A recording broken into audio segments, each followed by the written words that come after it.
mucha calidad. Por eso elijo orgulloso y sin ningún temor a las peruanas, sin dudarlo, mi universidad.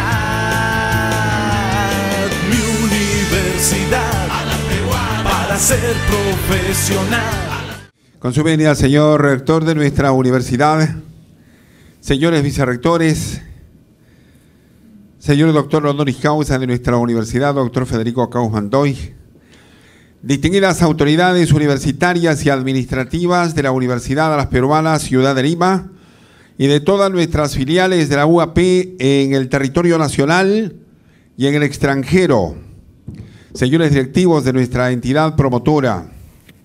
Hoy transmitimos, además de nuestra sala de conferencias, inauguramos el canal web de la Universidad a las Peruanas, flamante sistema que utilizamos en esta ocasión, porque es misión de nuestra Casa Superior de Estudios cultivar una cultura de excelencia institucional.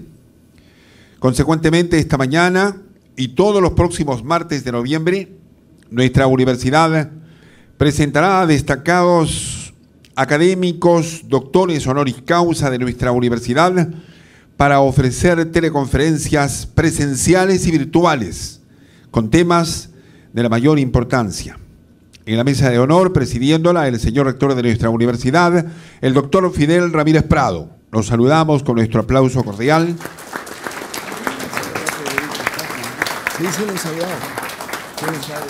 Acompañado del señor asesor del rectorado, organizador de las teleconferencias, el doctor Artidoro Cáceres Velázquez. Hoy tendremos la suerte de escuchar la conferencia magistral, que se escuchará en todo el país, como hemos dicho, y en puntos del extranjero, con el doctor Francisco Delgado de la Flor Madraco, nuestro doctor honoris causa.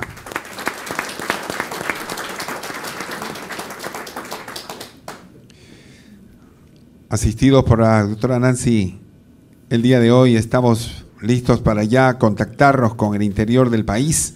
Señoras y señores, en el inicio de nuestra actividad cultural de hoy, vamos a presentar las palabras de nuestro rector, doctor Fidel Ramírez Prado, inaugurando las teleconferencias presenciales y virtuales de nuestra universidad a las peruanas. En su momento declarará inaugurada estas transmisiones que realizamos a nivel nacional. Bueno, muy buenos días a todos los presentes y asimismo desde aquí con un fuerte abrazo a todos los que nos están viendo y escuchando a lo largo y ancho de nuestro país y en las sedes del extranjero. El día de hoy iniciamos un ciclo de conferencias que irán dando todas las semanas y en una hora determinada, que ya se ha hecho las coordinaciones, y tenemos la oportunidad de poder concretar algunos temas muy importantes de nuestros doctores honoris causa y de otros científicos invitados. El tema que nos viene preocupando a todos y que tenemos que asimilarlo con mucha propiedad es el aspecto vinculado a la acreditación. Así que sirvan las palabras de inauguración para decirles a todos los que nos están escuchando a lo largo y ancho del país y del extranjero que en cada uno de sus lugares donde estén trabajando los estarán visitando los encargados del ente acreditador que el CONEAU, el Consejo Nacional de Evaluación y Acreditación de Universidades, ha de inscribir muy pronto para que tenga la oportunidad de ir a la acreditación con cada uno de los sectores donde venimos trabajando.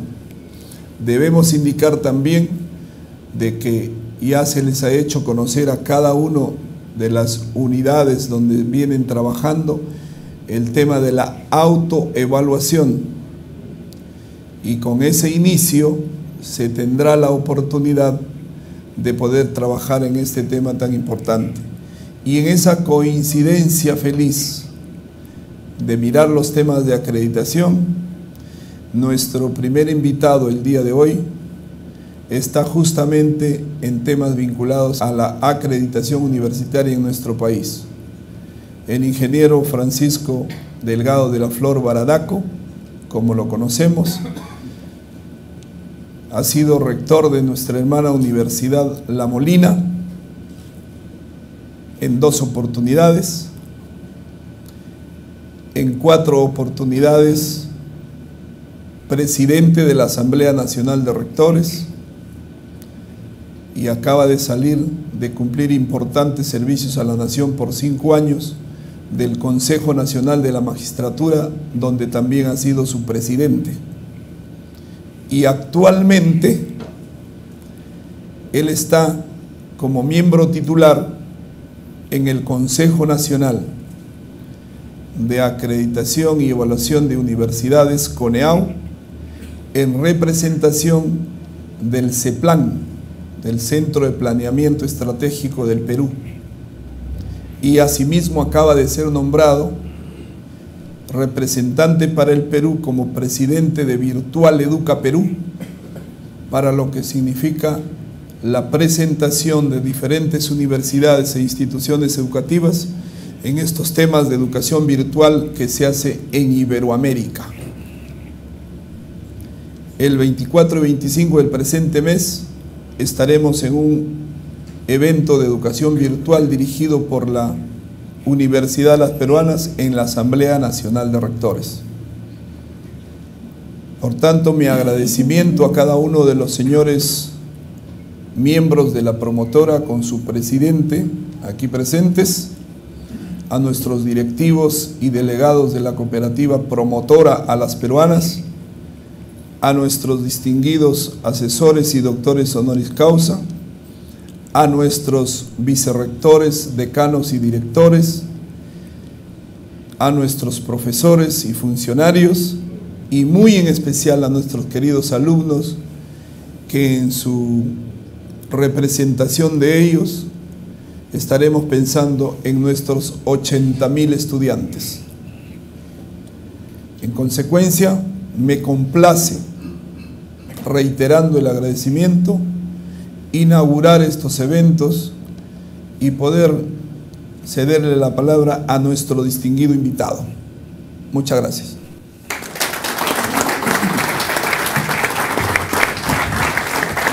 Muy bien, maestro. Atención a nuestras filiales en todo el territorio nacional. Queremos decirles que la próxima semana estará la doctora Ruth Shadi Solís, después el doctor Federico Kaufmann en el siguiente martes, el doctor Walter Alba, el doctor Raúl Modenesi, el doctor Julio Corbuigua también es uno de los conferencistas que estará con nosotros para terminar este ciclo de conferencias con el doctor Manuel Ceballos el martes 22 de noviembre. Damas y caballeros, para la presentación y currículum vitae de nuestro expositor, dejo con ustedes a nuestro asesor del rectorado, organizador de las teleconferencias, el doctor Artidoro Cáceres Velázquez. Doctor, adelante y nuestro aplauso para él.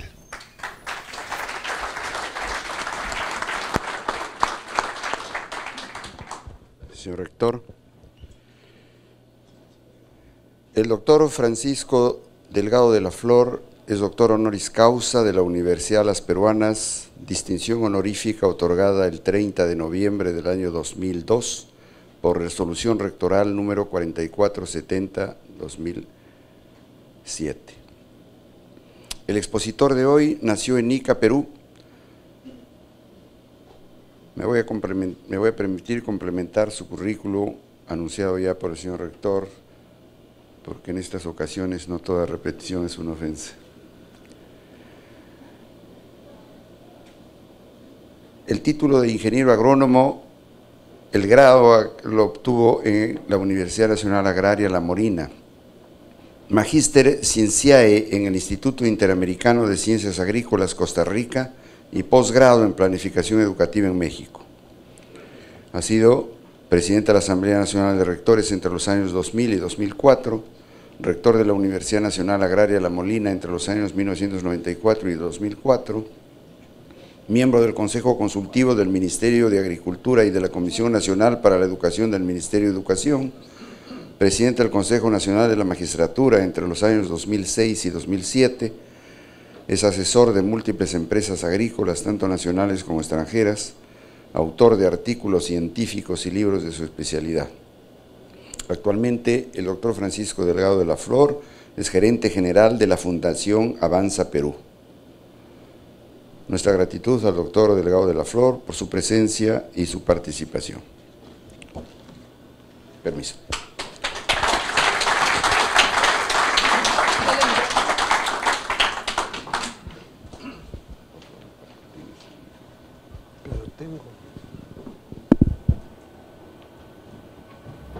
Bueno, muy buenos días.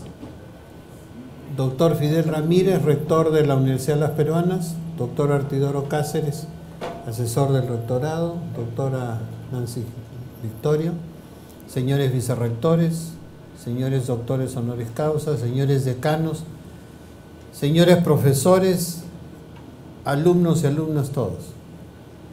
Para mí es un privilegio poder hablarles de algunas ideas sobre la universidad en el siglo XXI y por eso mi agradecimiento al rector y a todos ustedes por su presencia.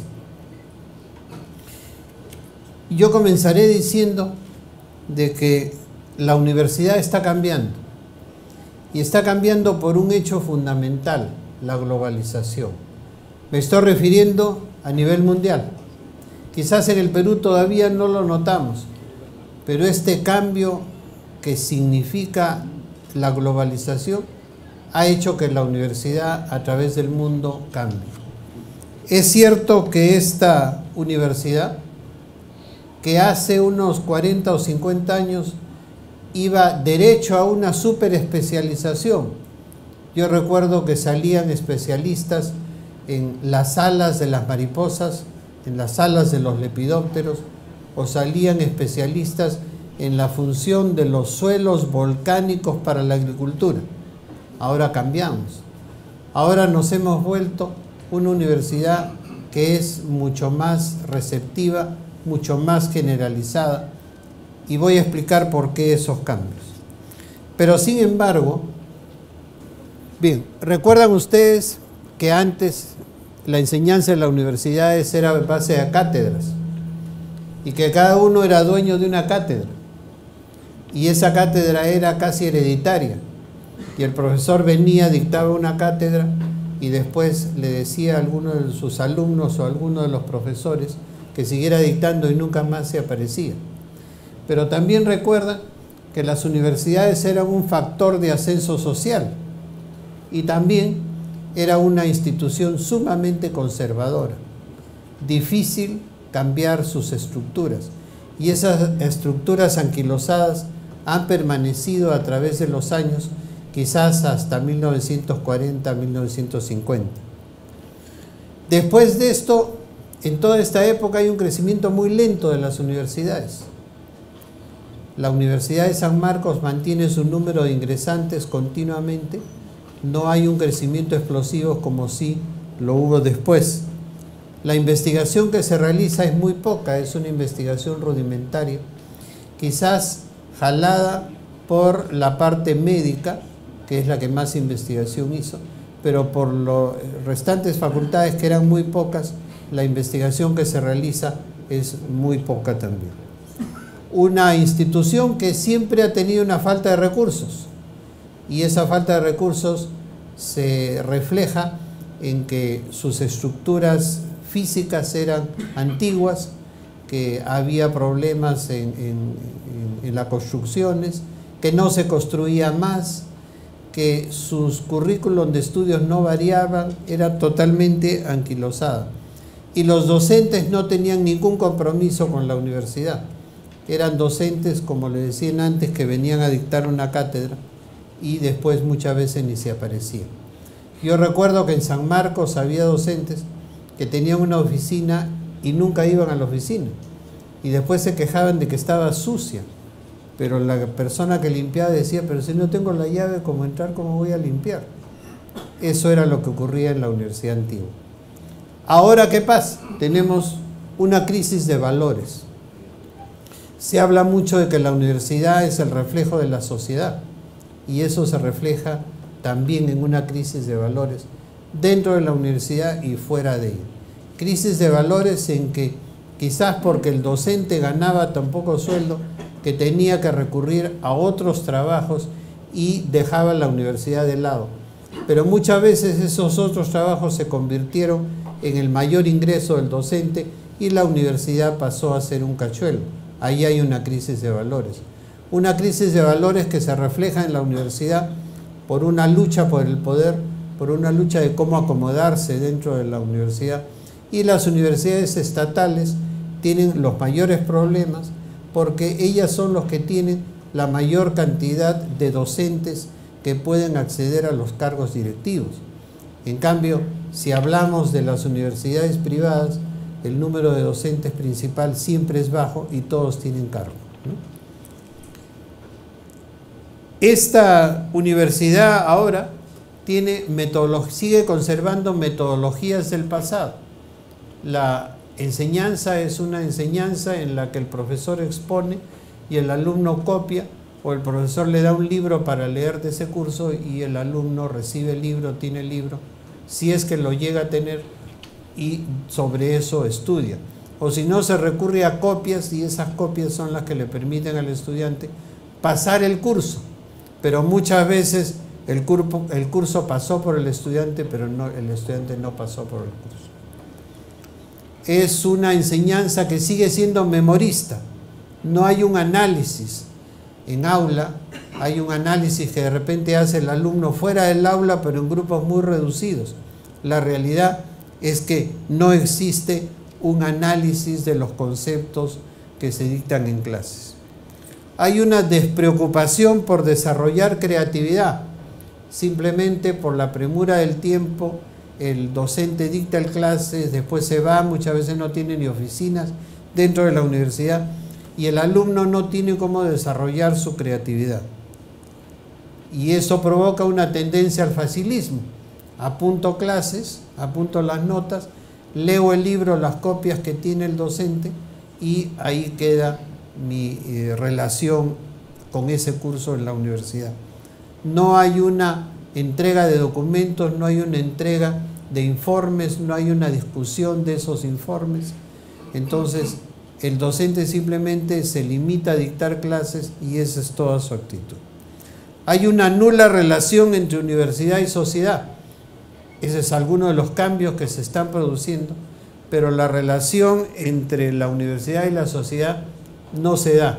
Quizás se da individualmente en algunos docentes, pero directamente con la universidad esa relación no existe o está muy larvada. Y estas universidades generalmente le han dado más énfasis a las carreras de servicio, como Derecho, Contabilidad, y menos énfasis a las carreras tecnológicas o de salud, por ejemplo, ¿no? Pero es urgente ahora ver estos rubros. Globalización. ¿Hasta qué punto va a desarrollarse la globalización que haga que las viejas estructuras de la universidad cambien? ¿Hasta qué punto la enseñanza se va a convertir en una enseñanza en que el alumno va con su ordenador a clase, el docente recibe los trabajos que le encarga a través de medios electrónicos y el alumno tiene la posibilidad de comparar teorías y axiomas a través de su ordenador? Ese cambio es muy importante que resaltar y por eso es que las instituciones universitarias están generando una serie de ventajas para que el alumno y el docente puedan ingresar a esta etapa de globalización. Muchas veces se piensa que la biblioteca es fundamental. Creo que eso está siendo dejado de lado. Ahora no tanto importa la biblioteca, importa las publicaciones seriadas que debe tener la universidad. Y esas publicaciones seriadas también dejaron de ser físicas en un estante de una biblioteca de una universidad. Ahora esas publicaciones seriadas están también a través de Internet, ¿no? La identidad nacional es también otro tipo de dato urgente que debemos comprender. ¿Por qué? Porque al avanzar la globalización, las identidades nacionales tienden a perderse. Mientras más globalizado esté el mundo, la identidad propia de cada país, de cada región y de cada persona sufre un deterioro y muchas veces se puede perder. Esa identidad nacional en el Perú, que está reflejada en nuestra comida, en nuestra historia, en nuestros monumentos arqueológicos, está pasando a ser las razones por las cuales la identidad se mantiene. Y por eso está muy bien que se promocione todas estas partes de la identidad nacional para que no la perdamos frente a la globalización. Los valores. En un país donde el nuestro, donde se ha perdido tanto en valores, es necesario recuperar esas fuentes primigenias, ¿no?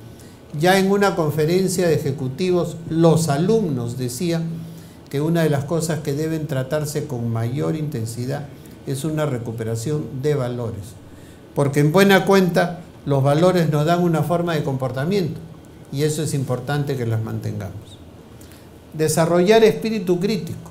Para desarrollar espíritu crítico, lo que se requiere es que el alumno aprenda, no que el docente le enseñe. Y hay una diferencia entre esto, ¿no?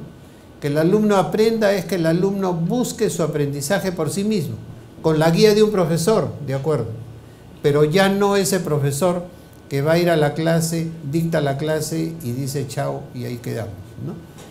¿Eso qué significa?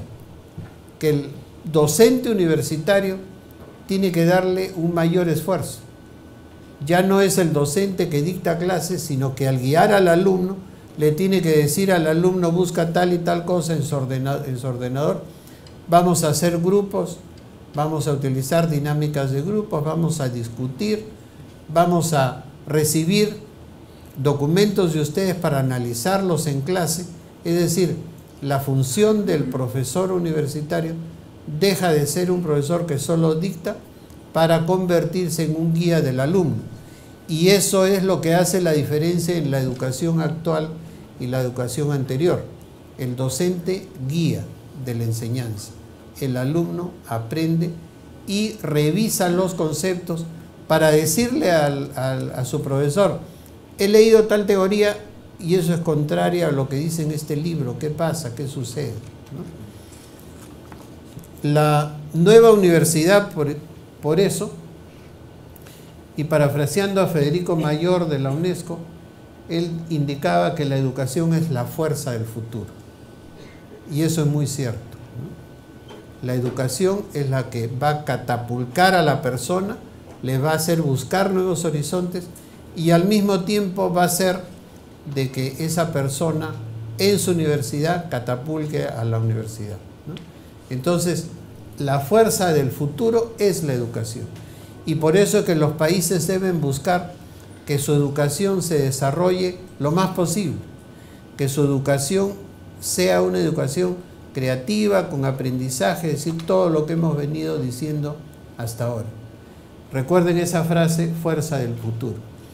Entonces, la universidad que durante tanto tiempo nos ha acompañado y que podemos ver que siguen sus estructuras anquilosadas o no, pero continúa, es una universidad que debe ser responsable para guardar y desarrollar la creatividad del alumno, equipada, porque ese alumno ni el docente puede desarrollar su investigación y sus clases si es que no tienen el equipo correspondiente, actualizada a través de su biblioteca virtual, a través de su contacto con el mundo, a través de convenios internacionales, etc. Creativa. Lo fundamental para una universidad es su creatividad. ¿Y quién va a buscar esa creatividad? El docente junto con el alumno. Y para eso la investigación tiene que realizarse fundamentalmente en las instituciones universitarias. Y finalmente, experimentada. Esta universidad no va a dictar clases con un docente que no esté experimentado, no va a dictar clases con un docente que recién se está formando, porque en este caso sería un auxiliar o un asociado, pero no un profesor principal. Es decir, esta nueva universidad, ¿qué características debe de tener? Más democrática. indudablemente. Ingresos masivos, con unas cátedras, si es posible, en todo el desarrollo nacional, y esta es una ventaja de la Universidad de las Peruanas, y debe ser menos elitista. Por eso es que muchas veces hay que condenar aquellas universidades que se elitizan por los altos costos de la enseñanza, ¿no? Están dirigiéndose a una élite que al final tiene una creatividad casi nula, o si la tiene, está dirigida a no defender la identidad nacional, no defender los derechos humanos o no defender una mayor inclusión social. Pero debe ser una universidad involucrada con el país bajo ¿qué conceptos? Su investigación, ¿no es cierto? Si esta, y por eso que involucrada con el país va relacionada con investigación, es una universidad que le muestre al país qué debe hacer, que haga planes, que haga proyectos, que de repente piense en un plan para forestar la región Cajamarca, por ejemplo, donde las universidades se unieron y sembraron en una cooperativa 20.000 hectáreas de pinos, ¿no? Es decir, cómo esa universidad está apoyando el crecimiento del país. Pero al mismo tiempo, si esa investigación es para apoyar el crecimiento del país, la universidad tiene que saber qué investigar. ¿Y quién le va a decir qué investigar? ¿Cuál es el interés del Estado? ¿El Estado o la empresa? Si la empresa sabe cuáles son sus problemas, ¿por qué no recurrir a la universidad y decirle, señores, tengo este problema, resuélvanlo ustedes? Y ahí la institución universitaria tendrá una ganancia económica por la empresa que la relaciona, y al mismo tiempo la universidad podrá desarrollar investigación para enseñarle a los alumnos en forma práctica qué es lo que debe hacer, ¿no? Entonces esta relación universidad-empresa debe prolongarse y debe desarrollarse lo más posible. ¿Qué posibilidades habría que una universidad un día abra sus puertas, invite a unas empresas de un rubro y les diga, yo tengo tal laboratorio, yo tengo tales docentes, yo tengo tal experiencia? ¿Les puede resolver sus problemas? Indudablemente que le va a costar mucho menos que se recurre a otras fuentes, ¿no? Menor interés del Estado. Yo creo que el interés del Estado cada vez va a ser menor por las universidades. El interés del Estado no está en las instituciones educativas. Para el Estado es un lastre. Para el Estado es una entidad que bulle a través de sus alumnos y que puede causarle problemas. Ya estamos viendo los problemas que sufre la Cantuta, los problemas que tiene Chiclayo, los problemas que tiene Tacna, los problemas de Abancay, los problemas de Piura, es decir, de Huacho, etcétera, Huánuco. A través de lo que nos está sucediendo ahora, vemos que existen una serie de problemas y que esos problemas que afectan a esas universidades no son necesariamente por los cambios de autoridades, sino mucho por el desinterés del Estado en desarrollar sus universidades, dándole mayores fondos y dándole participación en los proyectos de investigación o en los proyectos de desarrollo que tiene el país. Yo creo pues que cada vez va a haber un menor interés del Estado en financiar estas instituciones. Alguna vez conversando con gente del Ministerio de Economía, les decía, pero ¿ustedes no comprenden que tienen que apoyar las universidades? No, me dijeron, ese es un tema aparte. Ese es un tema aparte porque les entregamos fondos y no sabemos a qué se van a dedicar, ¿no? Ahí hay una serie de problemas económicos de manejo, pero los problemas económicos se manejan o se ocurren porque el Estado no fija las reglas claras o el Estado no le da a una universidad para pagar la luz y la luz, el pago tiene que hacerlo por otra partida, ¿no es cierto? Yo creo que esto va a seguir y creo que las universidades deben dejar de lado el seguir pidiéndole al Estado porque no les va a dar.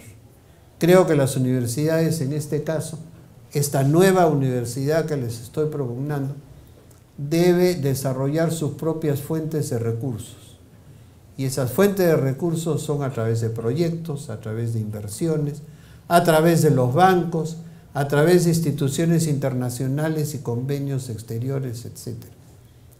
En este caso estoy hablando de las universidades estatales, pero lo mismo para las universidades particulares. Hay universidades particulares que tienen gran suficiente para financiar su investigación, para financiar determinados proyectos y para crear sus propias empresas con financiamiento particular o del extranjero. Creo que ese es el fin que va a estar ocurriendo en los próximos años. Esa nueva universidad, otra vez globalización, fundamental, ya lo he dicho, y también de calidad, que es lo que representa la acreditación. Desgraciadamente la acreditación está concebida para hacer un proyecto de determinar la calidad de una institución, pero privado, no obligatorio. Acá en el país es un proceso obligatorio. Y en este proceso obligatorio, las que llevan o las que van a llevar las peor parte son las universidades estatales otra vez. Porque ¿cómo puedo yo garantizar la calidad obligatoriamente de una institución si esa institución no tiene dinero para mejorar su calidad? ¿Cómo puedo yo exigir que una universidad tenga 5 laboratorios de medicina, por ejemplo, si es que esa universidad estatal no tiene los fondos para invertir en esos laboratorios? En la década pasada, cuando se trataba de acreditar a facultades de medicina, lo que ocurría es que por el afán de acreditar la de medicina y dada su importancia, los fondos de la universidad estatal se dedicaban a medicina, pero las otras facultades se quedaban sin nada. Entonces era una presión hacia una sola facultad, olvidándose de que una universidad puede tener 10, 15 o 20 facultades. Esa acreditación entonces, que debería ser voluntaria, se convierte en obligatoria. Y los estándares para esta acreditación pueden señalar temas que no son posibles o que no son necesarios. Por ejemplo, el número de profesores nombrados que puede tener una facultad o una universidad, ¿no? Que en las universidades estatales es mucho. Y por eso es que ustedes ven una lucha por el poder en estas universidades, porque los candidatos siempre son muchos y la universidad no tiene plazas para tantos, ¿no es cierto? En cambio, en una universidad como la Católica, por ejemplo, los profesores nombrados principales son pocos y todos tienen cargo. Entonces no hay lucha por el poder. Como consecuencia, ellos ya saben el próximo rector dentro de 3 años, el próximo dentro de 8 y el próximo dentro de 13 años, ¿no? Eso les da estabilidad, indudablemente, ¿no? Y la otra cosa de esta nueva universidad es la educación a distancia. Creo que este es un proceso que va a seguir, que se va a incrementar, que va a convertirse en la posibilidad de que aquella gente que trabaje pueda desarrollar una carrera. Y la educación a distancia ha sido muy estigmatizada, pero estamos hablando de una educación a distancia de calidad. Y esa calidad en una educación a distancia, ¿cómo se mide? Por la forma en que se toman los exámenes. Si estos exámenes son públicos, pero tienen el debido secreto en cuanto a las preguntas, tienen una calificación que está reconocida internacionalmente, de repente son mejores los procedimientos para acreditar estas carreras, ¿no? Pero creo que el tema de una educación a distancia está dado por el tipo y la forma de exámenes que se tome al final de cada curso. Hay una universidad en Loja, en el Ecuador, que tiene 142 carreras a través de distancia, ¿no es cierto? La principal de ellas es la de medicina, a distancia. Y tienen guías y libros de cada uno de los cursos, guías para el profesor, libros para los alumnos, y funciona perfectamente. Claro que de vez en cuando hacen algunas prácticas, ¿no? Pero medicina, imagínense, con educación a distancia, y los médicos egresados de esta universidad son reconocidos a nivel mundial. Siguiente. Entonces, ¿cuáles son los cambios a nivel mundial que avisoramos en esta nueva universidad? La siguiente. La acreditación obligatoria. Ya en Estados Unidos hay 2 acreditadoras hegemónicas. Una de ellas tiene el 90% de las acreditaciones de las universidades y la otra el 80%. Y las universidades de repente quieren 2 acreditaciones por 2 entidades diferentes. Esto ya es normal en Estados Unidos y también en Europa. El alumno decide y arma su currículum. El currículum significa un corsé para el alumno. No puedes pasarse ese currículum. Tiene que llevar tal número de créditos, tienes que llevar este curso, esto otro. No, la tendencia actual es que el alumno arma su currículum. Lógicamente con cursos prerequisitos y con cursos obligatorios para la universidad. Pero el alumno puede decir, oye, yo estoy siguiendo zootecnia, pero me interesa apicultura, llevo apicultura. El alumno puede decir, yo estoy siguiendo agronomía, pero me interesa ver forestales, llevo forestales. Es decir, la tendencia moderna que ya es muy común en Estados Unidos y en Europa es que el alumno va armando su currículum conforme él quiere, siempre y cuando cumpla con los requisitos de cada curso, ¿no? Y eso quiere decir que al final la universidad le va a reconocer ese currículum para darle un título profesional, que puede ser uno u otro, depende del tipo de cursos que llevó, ¿no es cierto? Pero además hay otra característica mundial, es la movilidad estudiantil. En este momento los estudios indican que en Estados Unidos para que un alumno se gradúe recorre por 3 universidades al mismo tiempo. Comienza en una universidad llevando cursos básicos, después sigue en otra universidad y después termina en una tercera universidad donde se gradúa, o se gradúa en otra de repente. Pero esa movilidad que está provocando que el alumno conozca más teorías, que conozca opiniones diferentes de los docentes, que conozca medios diferentes, que se relacione con gente diferente en su país o en el extranjero. Esa movilidad va armando la personalidad del estudiante. Creo que eso es algo que es incontenible y que va a suceder en el Perú en cualquier momento.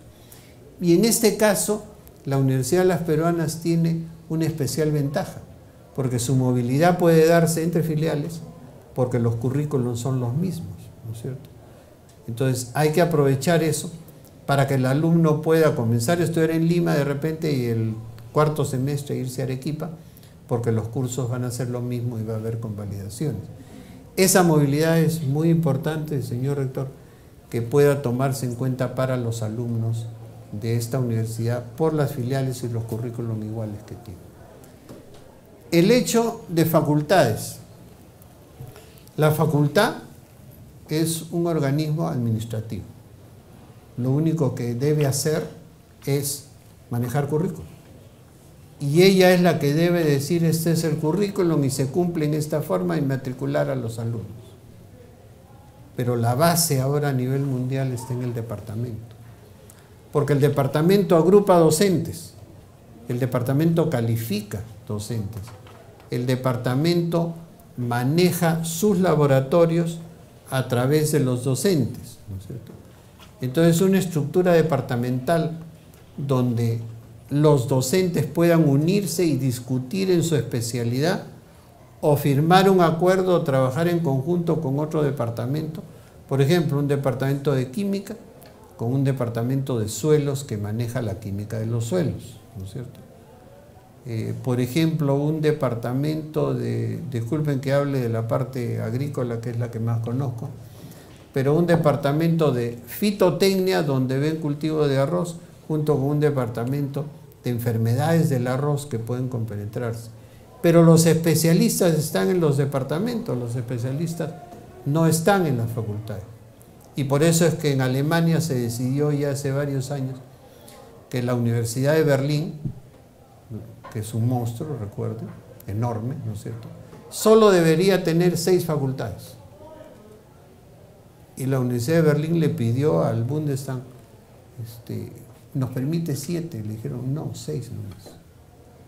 Entonces el organismo burocrático que es la facultad disminuye, porque es una facultad que va a manejar, por ejemplo, medicina, tecnología médica, obstetricia, enfermería, es decir, todo lo relacionado con el área de salud, biología, etc. Un decano para 6 o 7 escuelas profesionales o 6 o 7 facultades, ¿no? Y eso disminuye también el número de autoridades y convierte o facilita solucionar el problema que tienen las universidades estatales, como la Universidad del Centro, por ejemplo, con 35 facultades. Quiere decir que su consejo, su asamblea universitaria es 35 por 3 más un tercio de alumnos, 125 personas, ¿no? Inmanejable. Y su consejo universitario es de 35 decanos más rector, vicerrectores, escuela de posgrados, llegan a 40 fácilmente. ¿Cómo puede manejarse una universidad gerencialmente en esa forma? Imposible. Esta universidad moderna también debe crear nuevas carreras. Ya en el Perú, ustedes lo ven, cuando hablamos de una carrera de tecnología médica, por ejemplo, que antes no existía, cuando hablamos de una carrera de ingeniero en medio ambiente, cuando hablamos de una carrera de ingeniero pesquero extracción o pesquero piscícola, ¿no es cierto? Entonces, esas carreras nuevas son las que ahora tienen mucho más vigencia. Por ejemplo, en la Universidad Peruana actual, el número de estudiantes que estudia Derecho ha disminuido tremendamente. Y sin embargo, las carreras nuevas de tecnología en medio ambiente, de ingeniero en gestión empresarial, etcétera, están copadas, están llenas, ¿no? Eso creo que es un buen síntoma para este cambio de la Universidad Peruana que queremos. El tiempo de estudios en esta nueva universidad no importa. ¿Por qué 5 años? ¿Por qué 6? ¿Quién dijo que ese era el número de años adecuado? No. El medir una carrera por años no tiene importancia. Yo he tenido compañeros míos que hicieron la carrera en 4 años, cumplieron los créditos en 4 años. Pero en otros países, ¿qué se nota? En Japón, por ejemplo, lo que le interesa a una universidad japonesa es que ese estudiante sepa otro idioma. Y si sabe otro idioma, en lugar de estudiar 4 años o 5 años en la universidad, va a estudiar 4 años. El background que está agarrando por conocer otro idioma facilita muchas de las ventajas que puede tener con ese idioma. Y por lo tanto, lo que se está haciendo es disminuir la carrera en años, ¿no? Y un ingeniero japonés puede terminar su carrera con conocimiento de 2 idiomas en 3 años. Entonces, el tiempo no importa. El tiempo lo hemos puesto nosotros, porque nuestra primaria era 5 años, la secundaria 5 años, y dijimos la universitaria también debe ser 5 años, ¿no? Y eso se refleja ¿en qué? En que hay universidades como la Villarreal, por ejemplo, que dice, al año tienes que llevar 50 créditos, porque todavía tienen un régimen anual y no semestral, ¿no es cierto? Mientras que en otros casos la carrera puede demorarse 6 años, como medicina. ¿Por qué ese corsé? Número de años. De repente puede ser más, de repente puede ser menos. Pero lo importante es la sociabilidad que puede conseguir el alumno con el conocimiento de idiomas, con el conocimiento en el área de globalización, etc. Entonces, ese es un campo que va a incrementarse, se está incrementando a nivel mundial y no dudo que en algún momento ocurra también en el país. Ya ocurrió con ESAN, ¿no es cierto? En ESAN uno estudiaba 11 meses y tenía su maestría. ¿Y la ley qué dice? Que la maestría se dan en 4 semestres. Y sin embargo ESAN sustentó, en 11 meses yo estudio 2.200 horas y en 4 semestres una maestría estudia 1.800 horas. Entonces les importaban más las horas que el tiempo y tenían razón. Obligación de posgrado. Yo les decía que una de las tendencias que está ocurriendo en la educación universitaria es que al revés de hace 50 años o 40 años, ya la educación universitaria no tiende a ser tan especializada. Ahora es más generalista, estamos volviendo al pasado. ¿Pero por qué? Porque los posgrados están siendo innecesarios. En este momento, el hecho de que alguien tenga una profesión de abogado, por ejemplo, y quiera pertenecer o quiera ingresar a trabajar en el Poder Judicial o en la Fiscalía de la Nación, la exigencia va a ser, ¿y tienes posgrado? Porque eso le va a dar puntaje. Entonces ya el abogado tiene que tener un posgrado y de repente hasta un doctorado. Entonces la obligación de los posgrados va a ser cada vez mayor. La uniformización de grados. Ya esto comenzó en Europa con los acuerdos de Bolonia. Y recuerden ustedes que antes uno iba a Francia y le daban un doctorado. Y ese doctorado equivalía a menos de una maestría de repente en una universidad americana. Ahora ya todo eso se formalizó.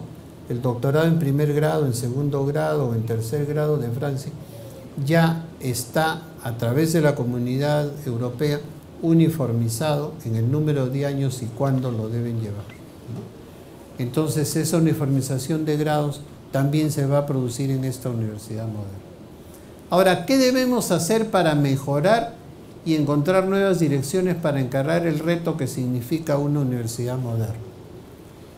¿Qué debemos hacer? No es un recetario, pero acá son algunas ideas. Una integración entre la universidad y la sociedad civil. Que la sociedad civil nos diga qué problemas tengo, cómo me los soluciono. Que la sociedad o la universidad salga y diga a la sociedad civil, oye, ¿necesitas que los estudiantes se hagan prácticas? ¿Puedo llevarte alumnos del último año de medicina? Es decir, tanto la universidad como la sociedad civil tienen que acercarse. Pero uno de los problemas que han ocurrido es que la sociedad civil se ha desentendido de la universidad, la ha dejado sola. ¿Y quién ha copado ese hueco que ha dejado la sociedad civil al no recurrir a la universidad? La sociedad mercantil, las ONGs, las sociedades políticas, ¿no? Y muchas veces se trata un problema que podría resolver la universidad, se trata de resolver políticamente a través de la sociedad civil. Bueno, la universidad tiene que retomar o tiene que incrementar su contacto con la sociedad civil, llamarla, decirle en qué te puedo ayudar, dame prácticas para mis alumnos, hagamos proyectos conjuntos. Es decir, eso es fundamental como una meta que tenemos que lograr para que nuestra universidad sea más competitiva. Priorizar investigaciones. Yo hablaba el otro día con el rector y le decía, ¿quién en el Perú investiga alpacas? ¿Quién en el Perú investiga vicuñas? Nadie. ¿No creen que eso es importante? La vicuña, el doctor Venero, hemos conversado bastante, que tiene un 12% de caspa y ese vellón no puede esquilarse. ¿Quién resuelve ese problema? El Estado, que está agobiado por los problemas diarios, que no tiene tiempo para dedicarse a pensar cómo de realizar una investigación. La empresa privada, que no le interesa tanto la investigación, sino comprar la fibra. Ahí está la universidad. ¿Qué problemas tiene el frijol que le acaba de aparecer una enfermedad que nadie lo conoce y que hay que investigarla? La universidad. Y fíjense que hace unos 10 años apareció en el Perú una roya amarilla que mató todos los campos sembrados de cebada en el país. Murieron todas las cebadas. ¿Y cuál es el principal alimento del poblador altoandino? Cebada. El 80% de la cebada que se consume en el Perú es una cebada que el poblador altoandino la consume directamente en sopas, en guisos, en morón, en una serie de partes, ¿no? ¿Se imaginan que no hubiera cebada sembrar porque había sido muerta por la raya amarilla. Felizmente en esa época había una variedad que había sido investigada y que era resistente a la roya amarilla. Y había 5.000 kilos de semilla. Eso sirvió para que esta variedad se sembrara y esa escasez que podía haberse producido no se produjo. ¿Por qué? Investigación. ¿Y cómo se conoce que una universidad es buena o no? Porque realiza investigación. Y un hecho importante que comentaba con el rector es que la Universidad Alas Peruanas está considerada en el 12º lugar en investigación dentro de las 60 universidades privadas que hay. Es un dato importante, pero hay que incrementarlo. Hay que fijar cómo hacer esa investigación, cómo financiarla, cómo buscar financiamiento de fuera para que nuestra universidad sea conocida a través de sus investigaciones y el docente que la hace que ponga profesor de la Universidad Alas Peruanas. Creo que esta investigación, este proceso de desarrollar investigación de la universidad es muy importante tomarlo muy en cuenta. Y más, porque para la acreditación lo que se pide es que los alumnos hagan tesis. Y los proyectos de leyes que se están discutiendo es de que los alumnos se gradúen con tesis, ya no con exámenes, ya no con cursos, sino tesis. ¿Cómo vamos a estar preparados para decirle al alumno: tengo estos 50 proyectos de investigación para que tú los desarrolles? De repente el alumno dice: me interesa esto, ¿y cómo lo financio? Entonces es una tarea para la Universidad Moderna que hay que tenerla muy en cuenta. Educación integral. Ya la educación en la Universidad Moderna dejó de ser una educación a secas. Y yo les cuento un fracaso terrible. En mi universidad, el ingeniero agrónomo salía y iba a un campo y se convertía prácticamente en un capataz de campo. Porque no sabía leyes para hacer una planilla, porque no tenía elementos de administración de personal, de administración de empresa, ¿no es cierto? Y porque tampoco tenía elementos para poder vender. No conocía cómo vender, cómo comprar, esas cosas, ¿no? Y eso determinó que esa profesión se quedara en su nicho en la chacra. Claro que hay excepciones como Fujimori, ¿no? Pero de todas maneras eso hace que la profesión se encapsule en un sitio y no se expanda. Entonces, cuando hablamos de educación integral, tenemos que pensar que ese alumno, de cualquier profesión que sea, debe tener nociones de gestión.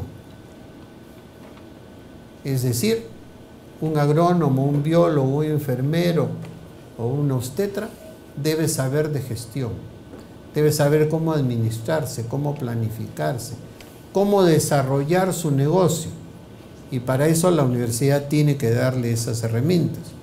Pero también esa persona tiene que tener un conocimiento de cultura básico y también debe tener un conocimiento de idiomas. Entonces, ¿qué quiere decir? Que la educación tiene que ser integradora, pero al mismo tiempo flexible, para que permita que el estudiante se capacite y tenga una profesión realmente integral. ¿Eso cómo lo conseguimos? Aumentando el número de cursos selectivos, de manera de que el estudiante pueda escoger en diferentes cursos para lo que él quiere, lo que él necesita, pero siempre pensando que su educación debe ser integral. La enseñanza a distancia con calidad, ya lo dijimos, para mí una enseñanza a distancia tiene calidad dependiendo de cómo se toman los exámenes, ¿no? No estoy regalando notas, las estoy tomando a través de un examen que me garantice que el estudiante no copió, que no tiene un asesor al costado y que realmente el examen que da es en base a sus conocimientos. Mayor movilidad estudiantil, ya lo hemos hablado, ¿no?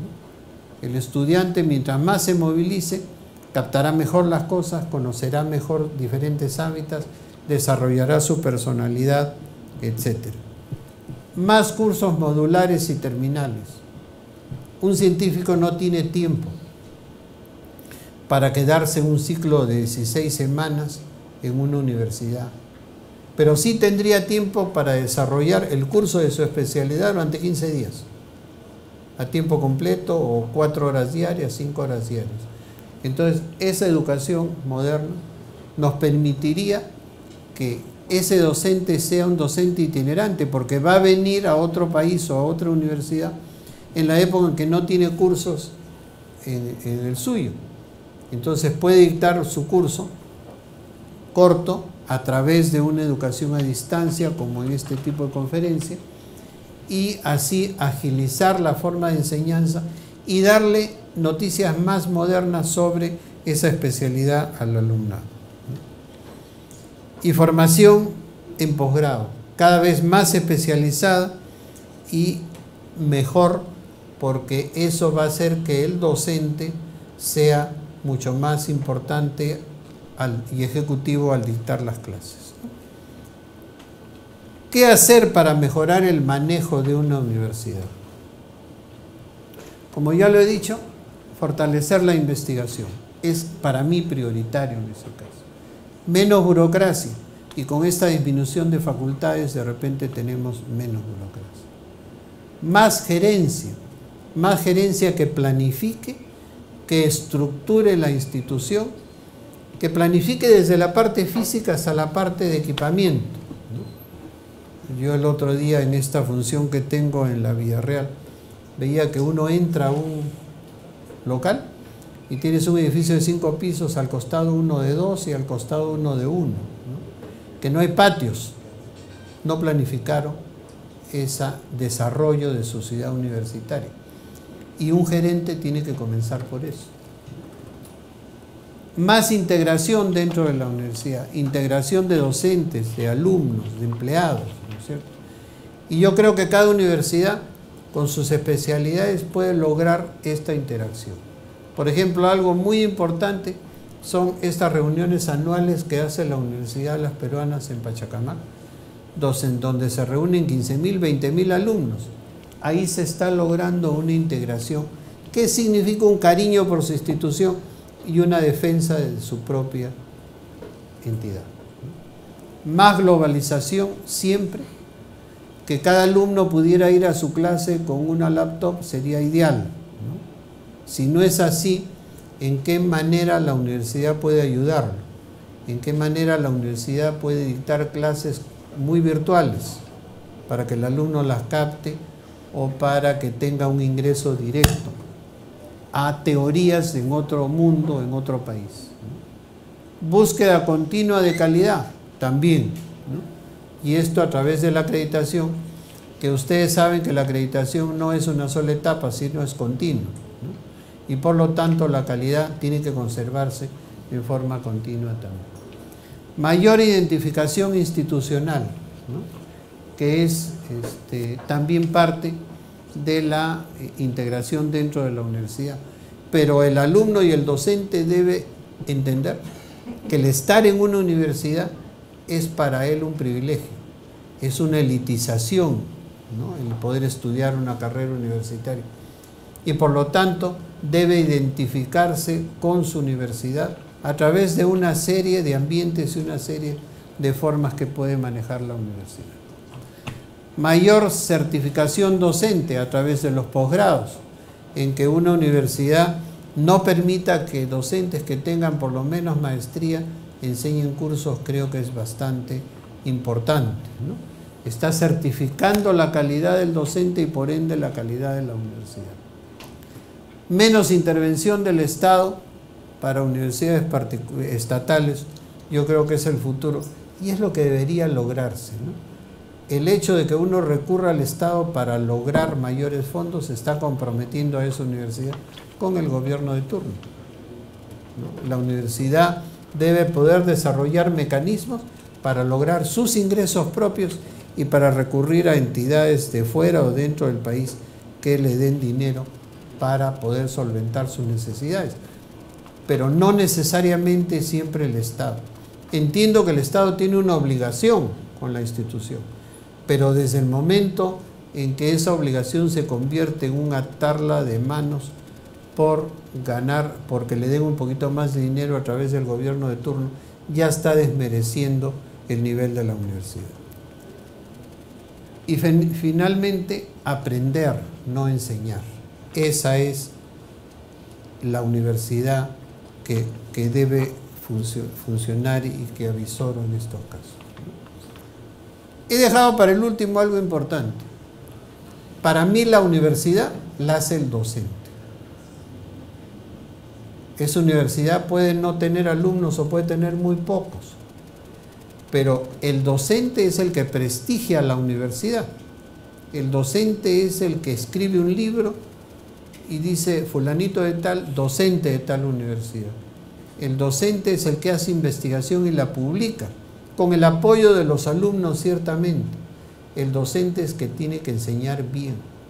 Si es que ese docente no tiene esas características, entonces estamos enseñándole mal al alumno, el alumno chocará cuando desempeñe su profesión y le tendrá una inquina a la universidad en lugar de apoyarlo, ¿no? La siguiente. Bien. Para concluir, yo creo que el Perú no es un problema económico. El Perú, su problema es su ausencia de futuro, su falta de identidad, su falta de gestión y su falta de planificación. Ese es el problema peruano. El problema del Perú no es el dinero. Hemos visto que ahora, con el aumento del precio de los minerales, el Perú tiene dinero. Pero si no tiene una guía al futuro, si no tiene una identidad de lo que quiere y no hay gestión, estamos dilapidando los dineros, como dilapidamos el dinero del guano y como dilapidamos el dinero de la pesca, ¿no? Bien, muchas gracias. Este lema lo recogí de alguna persona que no me acuerdo quién lo dijo, pero parafraseando la canción, tenemos que tener el orgullo de ser peruano y estoy seguro que seremos felices. Muchas gracias.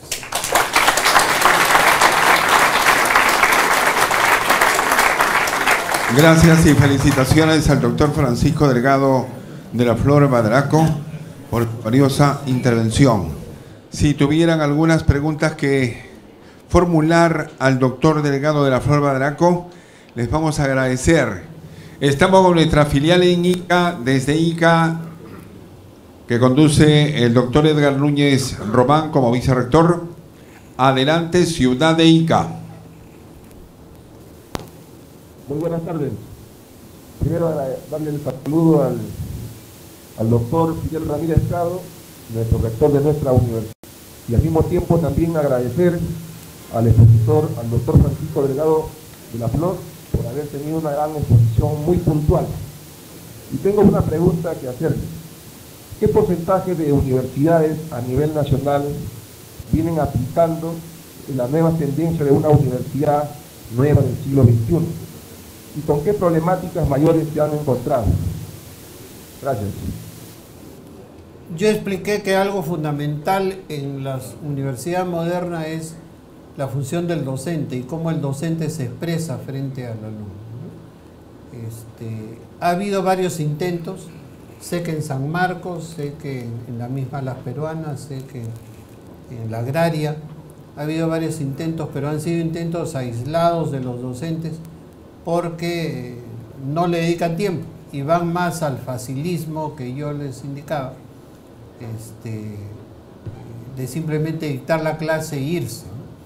Pero sí en universidades como la Universidad de Santiago de Compostela y la Universidad Montesquieu 3 en París, sí están aplicando estos procedimientos en forma ya rutinaria. Muy bien. Filial Arequipa, también parece que está lista nuestra filial en Arequipa. Si es así, adelante, Magíster Adilson. Una inquietud para nuestro brillante expositor. ¿Hacia dónde nos dirigimos en el diseño de las estructuras curriculares? ¿Cuál es la megatendencia de la universidad en el siglo XXI en referencia, o reitero, al diseño de las estructuras curriculares? Muy agradecido por la respuesta. Para mí lo que yo dije es que en la estructura curricular la universidad moderna va a una libertad y democracia.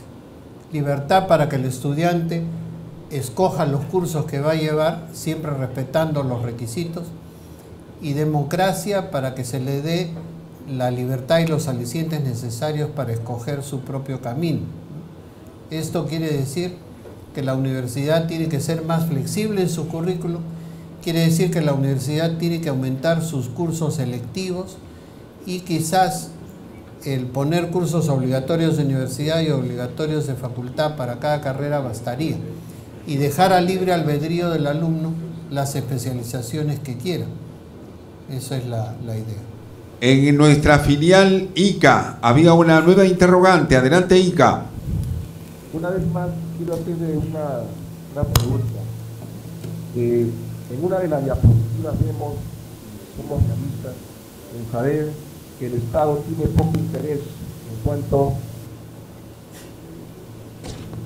a la educación universitaria. ¿Por qué la intención del Estado de poder derogar la ley 882 que ha permitido sobre todo la inversión privada en la educación, en donde se han creado más universidades y en las que están asumiendo las responsabilidades de poder sacar adelante a profesionales que apuestan en nuestro país? Hoy en día nosotros como universidad, en caso de la Universidad de las Peruanas, para dar oportunidad a muchos jóvenes que no pueden llegar a la capital para poder transformarse en profesionales, la universidad tuvo que tomar una decisión en poder democratizar, se puede decir así, la educación a nivel nacional, que esto ha permitido que jóvenes que no tenían la oportunidad de estudiar en Lima, tienen hoy en día la oportunidad de ser profesionales a través de nuestras filiales que se encuentran a nivel nacional. ¿Por qué la intención del Estado, aún teniendo conocimientos que las universidades particulares están asumiendo ese rol y queriendo pues, sobre todo derogar esta ley en este caso? ¿Qué apreciación me puede dar al respecto? Mi opinión es que muchas veces nuestros gobernantes toman decisiones políticas, ¿no? Pero yo no encuentro ninguna posibilidad de derogar el decreto legislativo 882. Lo podrán cambiar, le podrán dar otro nombre, etcétera, pero creo que es un sistema que ya está consolidado y no creo que el gobierno se atreva a tener una marcha de 200.000 alumnos porque se le ocurre derogar un decreto que ya está consolidado y que ya está funcionando bien, por otra parte. Creo que la presencia el sentido del 882 ha provocado una competencia entre universidades estatales y privadas. ¿Sí? Ha provocado disminuir la presión a las universidades públicas y ha provocado mejorar la enseñanza. Si nosotros estudiamos cada una de las universidades a partir del 882, con algunas excepciones naturalmente, nos encontramos que estas universidades han desarrollado una función. Tienen una buena planta física, tienen buenos profesores, tienen un buen instrumental, etc. Lo que pasa es que nuestros legisladores no conocen eso. Nuestros legisladores ven la parte exterior y les hablan de una universidad garaje, ya todas las privadas son garajes, y eso no es cierto, ¿no? Yo creo que la universidad privada ha desarrollado muy bien, ha invertido muy bien, y esto ha provocado esas tres condiciones que para mí son fundamentales. Menor presión a las públicas. Fíjense que en este momento para un examen de admisión, si no fueran a las privadas, pues habría 200.000 alumnos por año que se quedarían sin estudiar. ¿Y dónde sería la presión? En las públicas. Entonces las privadas tienen una función ahí. Las privadas han eliminado la elitización de la universidad porque son instituciones que de repente muchas veces cobran menos que las estatales, ¿no es cierto? Entonces, creo que es una falacia eso de que no puedo estudiar porque no tengo plata. El que quiere estudiar puede estudiar. Y puede estudiar porque las universidades privadas le van a dar crédito la Universidad de las Peruanas tiene 12.6 de becas y medias becas que da a los estudiantes.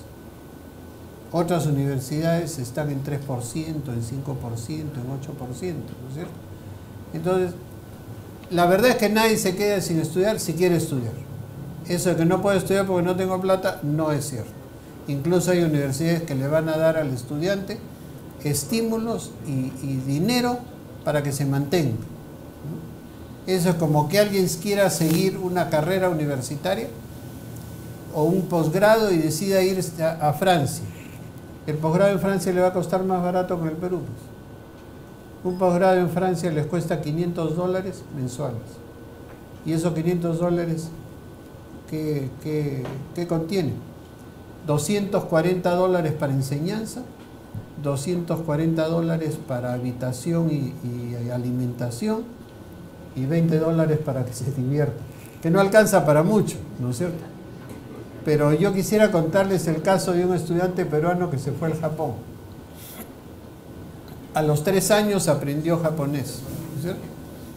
Entonces la Universidad Agrícola de Tokio tenía un convenio con la Universidad Agraria, y el compromiso de la Agraria era enviar 2 alumnos al año. Entonces el estudiante llegó, comenzó a estudiar, y la universidad le dijo: fuera de tu beca, que son $2.800, yo te voy a dar $700 si limpias la biblioteca de 7 a 9 de la mañana y de 6 a 8 de la noche. $700 más. Y después le dijo: si además tú tienes la posibilidad del sábado y el domingo estar dentro de la universidad arreglando jardines, te voy a dar $500 más. Y un día este muchacho vio que las noticias sobre Latinoamérica e Iberoamérica eran noticias traducidas por alguien japonés que no entendía mucho el castellano. Entonces se acercó al canal y le dijo: ustedes propagan noticias de Iberoamérica, yo me ofrezco a traducirles del castellano al japonés. Ah, muy bueno, $5.000. ¿No es cierto? Ese muchacho no regresó al Perú, pero financió sus estudios, por supuesto. Ahora ya tiene una maestría y un doctorado. Y esto que les hablaba de Francia de $500, ¿no es cierto? Las universidades de la Alianza, o sea, la Agraria, la UNI y San Marcos, han enviado el año pasado 500 alumnos becados con este sistema de pago de $500. Y el lío, ustedes han visto que hay líos en Chile sobre la educación, etc. ¿Cuál fue el lío que había en Francia en esa época sobre la educación? Las habitaciones universitarias en la universidad tenían 9 metros. En 9 metros estaba la cama, el lavatorio, el escritorio, el sitio donde guardaba su ropa y todo lo demás. Bueno, los alumnos hicieron una huelga para que en lugar de 9 metros fueran 11. Y consiguieron lo que querían, habitaciones de 11. Eso es el trasfondo de lo que se vive en el mundo. No es tanto la situación económica y esas cosas, no es tanto la situación política, sino un deseo del estudiante de terminar cuanto antes con ciertas comodidades, nada más. Bien, ahora nuestro decano de la Facultad de Ciencias Agropecuarias, doctor Venero Mato. Muchas gracias. Primeramente, saludar y felicitar al ingeniero Delgado de la Flor por la brillante disertación. Luego, manifestarle mi preocupación por lo que usted ha dicho, de que el Estado tiene mucho desinterés por la educación universitaria. Me preocupa porque la universidad es la que produce los líderes. Como usted ha dicho, es la palanca del progreso. Y si de acá no salen los líderes, ¿de dónde van a salir? Luego quería pedir su opinión, porque usted ha dicho que el profesor debe ser guía del alumno. Estoy de acuerdo, pero para eso el profesor necesita cierta tranquilidad. Entonces, mi preocupación y mi pregunta: ¿qué tiempo de clases debe dictar un profesor a tiempo completo para tener tiempo para dedicar a ser guía del alumno, a hacer labores de investigación que tanto nos faltan y otras labores? Usted como docente y su experiencia, quiero su opinión. Muchas gracias. Sobre la primera parte, el desinterés del Estado. lógicamente, si hablamos con alguien del Estado, va a decir, no, estamos muy interesados, cada año le damos más dinero a la universidad. Pregunto, ¿cuánto de dinero para investigación le da el Estado a la universidad? Si llega al 0,5%, creo que es mucho. No, 0,1%, me corrige el doctor Aizanoa, ¿no es cierto? Entonces, ¿qué interés tiene el Estado en las universidades? ¿No es cierto? Cuando se incrementa el presupuesto de las universidades, cada universidad tiene que ir a pelearse en el ministerio, por favor, dennos un milloncito más, otro milloncito más, ¿no? Y el Estado al final dice, no, lo que te di el año pasado. Y cuando el Congreso dice, oye, denle más, no tiene iniciativa de gasto, no. Y eso no es solo el gobierno anterior, sino todos los anteriores, ¿no es cierto? Una vez hablando con Alejandro Toledo me dijo, ¿les he aumentado el sueldo a los docentes? Sí, le digo, ¿cuánto les ha aumentado? 10%, pero 10% sobre 2.000 soles eran 200 soles, ¿no es cierto? Entonces, la práctica y la realidad nos dice que el Estado no tiene interés, ¿no? De repente un nuevo gobierno puede decir, no, yo sí tengo interés, les aumento. Pero recuerden que la universidad es un barril sin fondos, porque si uno comienza a hacer investigación, la investigación te pide más y más dinero, ¿no? Y por último, darle dinero a la universidad significa que le doy dinero a ese barril sin fondos, pero no sé si va a ser un barril sin fondos con resultados positivos o no. Porque hago una investigación y el resultado es que no está bien, no la investigación, sino que no está bien lo que estoy persiguiendo. Esta investigación para lograr una variedad de roya amarilla en cebada duró 8 años. Y ahí quedó. Si viene una nueva enfermedad, ahí quedamos, ¿no es cierto? Eso por una parte. Por otra parte, su segunda... El tiempo que debería dedicar el docente a... Yo creo que eso depende de la carrera, ¿no? Y el dictado de cursos. Lógicamente, una carrera que utiliza un laboratorio o una carrera de ciencia va a requerir más tiempo que una carrera de humanidades o letras, ¿no es cierto? Es diferente una carrera de saliva y tiza que una carrera que además necesita laboratorios, ¿no? Yo les puedo decir que en San Marcos se les exige al profesor creo que 18 horas semanales de enseñanza. Perdón, en Villarreal 18 horas. En San Marcos es 16, en la agraria es 8, ¿no? Varía de acuerdo a la universidad. En algunos casos se abusa, en exceso o no. Yo recuerdo el caso de un profesor de la agraria que era decano de una facultad, renunció y se fue a trabajar en Trujillo. Y en la Universidad de Trujillo le dijeron, bueno, 25 horas semanales, ¿no es cierto? El tipo dictaba 25 horas a la semana, ¿no es cierto? Le pagaban por las 25 horas, era una universidad privada. Entonces depende mucho de la carrera y depende mucho del curso que uno dicta, ¿no?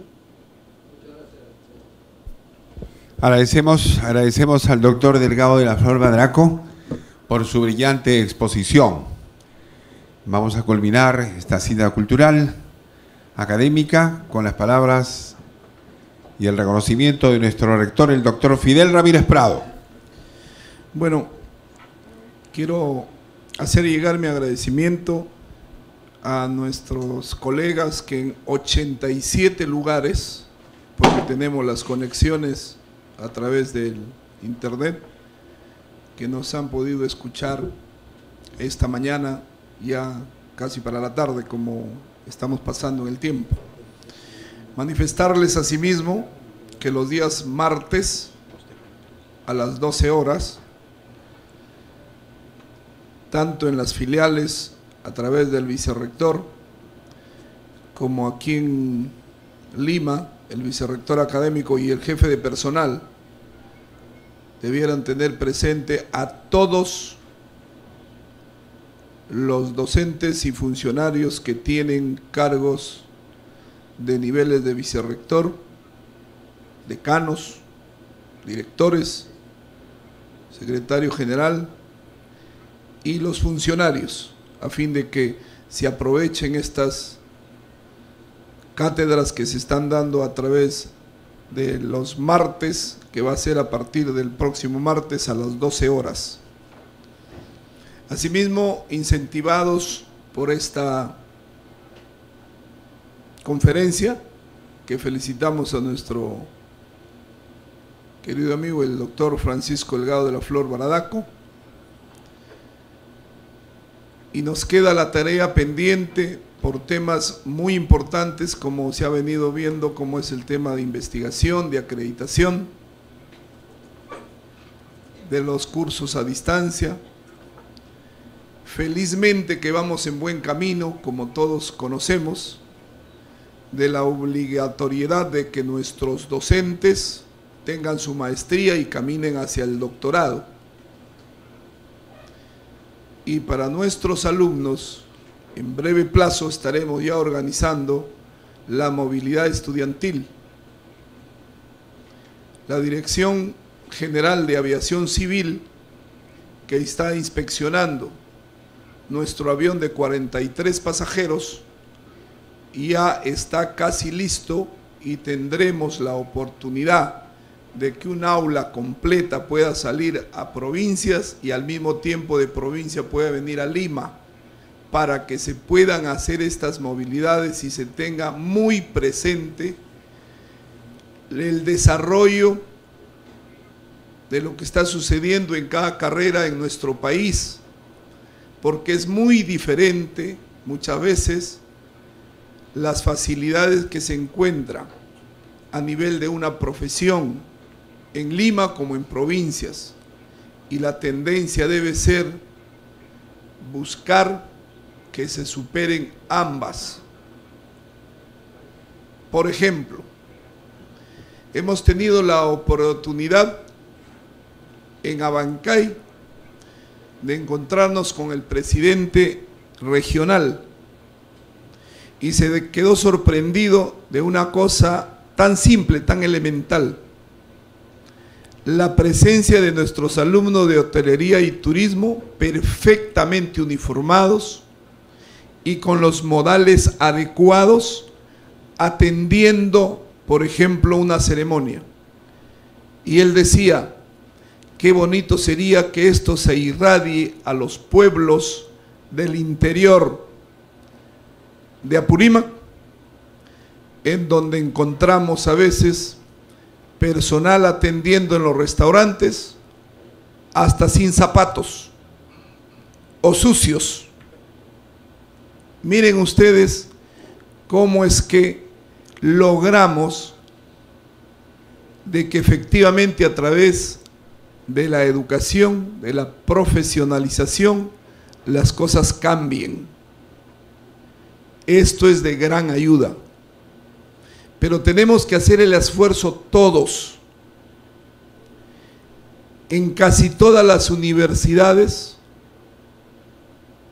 todas las autoridades se dan el tiempo para entregar su experiencia a los alumnos. Y lo que comenzamos muy bien al inicio, valga la redundancia, cuando comenzamos dijimos, los vicerrectores podrán enseñar un curso, los decanos 2, los directores ojalá 3, los coordinadores 4. Ahora nadie quiere enseñar y todos desean cobrar más. Entonces tenemos que hacer el esfuerzo. Vamos a hacer el esfuerzo de incrementar los saberes, pero también tenemos que hacer el esfuerzo de incrementar nuestro trabajo. De esa manera estamos absolutamente seguros que todos vamos a poder avanzar. Estoy absolutamente seguro de eso. Todos somos testigos de la excelente conferencia de nuestro distinguido invitado, el doctor Delgado de la Flor. Para un recuerdo de su presencia en esta nuestra Casa Superior de Estudios, nos vamos a permitir entregarle un presente que significa justamente el recuerdo de esta conferencia, y muy a lo nuestro, peruano, en plata peruana, le hacemos entrega de nuestro logo para que lo tenga de recuerdo en el lugar que él decida. Gracias a todos.